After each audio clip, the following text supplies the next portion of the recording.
healthcare. And there's so many different aspects of healthcare. There is no question that the rising cost of healthcare, prescription drugs, premiums, all of it, it's like the biggest bucket of cost that is causing harm to our working and our middle class families, our small businesses. It's, I often said last year, and I still say today, we've got a growing economy right now. We've got record unemployment. All of that is true, but when I talk to families, that's not the issue.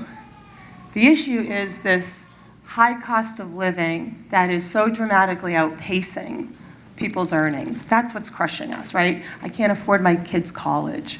I can't afford my prescription drugs. I can't afford the outlays I have to make for healthcare. That struggle is real, and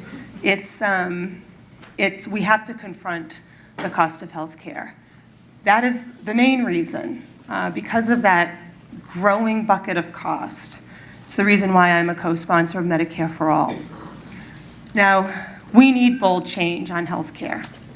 We need to make healthcare have a broader reach, extend to more people. And there's going to be lots of proposals, a suite of proposals addressing making healthcare universal and making it more accessible and more affordable for people. But I don't want us to lose sight of one thing that's really important. We are still protecting the right for people with pre-existing conditions to have access to health care.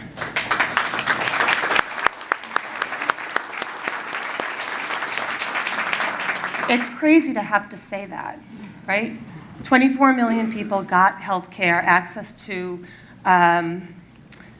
reliable health care when we passed ACA.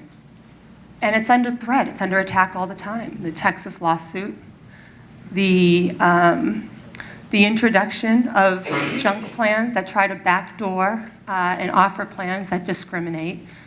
Guys like my dad who have MS, I'm not unique. We all have somebody in our family, in our orbit who has a pre-existing condition.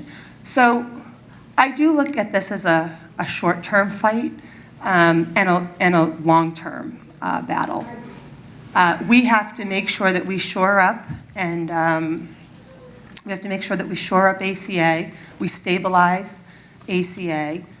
We have to make sure, and this is an area where I think we are going to have bipartisan agreement with Republicans, is on prescription drugs, right? When we sort of set out this year's agenda, it was HR 1 for the people. It was how are we going to lower prescription drug costs and how are we going to create more jobs and give more good paying jobs by investing in infrastructure.